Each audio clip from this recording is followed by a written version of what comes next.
তাকে আমরা উপরে প্লেস করলাম, কিন্তু সেই দায়িত্বের ভার বহন করতে তিনি যে সক্ষম নন সেটা 25শে মার্চ রাতে প্রমাণ হলো।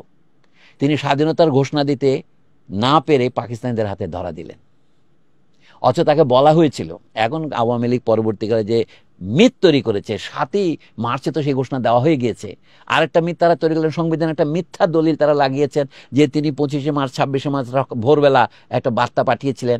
এই অভিনয়ের দরকার ছিল না। দেশের সমস্ত মানুষকে এরকম গবেট, শট এবং প্রতারক একটি নেতৃত্ব দেশের মানুষকে বোকা মনে করলো, এটা হয় না।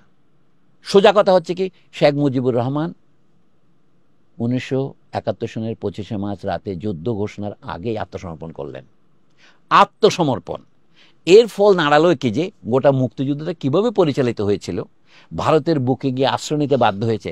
ঢেউ যেমন আছড়ে পড়ে সুনামির পর, বাংলাদেশের জনতার 1 কোটির মতো মানুষ আছড়ে পড়ল ভারতের 3-4 প্রদেশে, ত্রিপুরা, আসাম, মেঘালয়, পশ্চিমবঙ্গে।